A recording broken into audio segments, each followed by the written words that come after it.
KKR v RCB IPL 2025 IPL 2025च्या सलामीच्या सामन्यात केकेआर आणि आरसीबी या दोन्ही संघांमध्ये अटीतटीचा सामना खेळवला जात आहे. या सामन्यात सुनील नरेनच्या घटनेची मोठी चर्चा सुरू आहे. आयपीएल 2025ची दणक्यात सुरुवात झाली आहे. केकेआर आणि आरसीबी यांच्यातील पहिल्याच सामन्यातील पहिल्या डावात अटीतटीची लढत पाहायला मिळाली. आरसीबीने नाणेफेक जिंकत प्रथम गोलंदाजी करण्याचा निर्णय घेतला. केकेआरच्या फलंदाजांनी चांगलीच धुलाई केली, पण आरसीबीनेही कमालीचं पुनरागमन करत केकेआरला मोठी धावसंख्या उभारू दिली नाही. पण या सामन्यात सुनील नरेनने स्टंप्सवर बॅट मारल्याची घटना घडली, पण त्याला बाद देण्यात आले नाही. आरसीबीने गोलंदाजीला चांगली सुरुवात करत पहिल्या 2 षटकांत 1 विकेट मिळवत केकेआरला 5 धावा करू दिल्या. पण नंतर अजिंक्य रहाणे आणि सुनील नरेन यांनी शतकी भागीदारी करत 10 षटकांच्या आत 100 धावांचा टप्पा गाठला. पण सततच्या विकेटमुळे केकेआरचा संघ 8 विकेट गमावत 174 धावाच करू शकला. केकेआरची सुरुवात पाहता संघ 200 धावांचा टप्पा सहज गाठू शकेल असे वाटत होते, पण आरसीबीने कमालीचं पुनरागमन केलं, ज्यामध्ये कृणाल पंड्याने 3 विकेट्स घेतले. केकेआरचा सलामीवीर सुनील नरेनने पहिल्या डावात मोठी चूक केली, ज्यामुळे तो बाद झाला असता, पण मैदानात काहीतरी वेगळंच घडलं. नरेनने या डावात त्याच्या बॅटने बॉलला जोरदार फटका मारला, पण त्याने त्याची बॅटही विकेटवर मारली.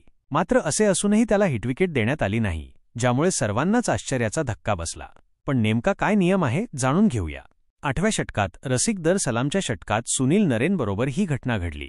रसिकच्या या षटकातील चौथा चेंडू शॉर्ट पिच होता. नरेनने खेळण्याचा प्रयत्न केला, पण शेवटच्या क्षणी बॅट बाजूला केली. चेंडू त्याच्या डोक्यावरून गेला आणि विकेटकीपरच्या हातात गेला. विकेटकीपरने चेंडू टिपला आणि काही सेकंदातच नरेनची बॅट स्टंपला लागली.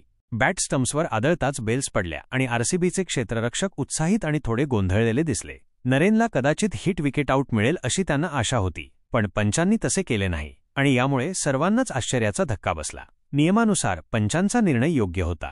नरेनला हिट विकेट आऊट का दिलं नाही? काय सांगतो नियम?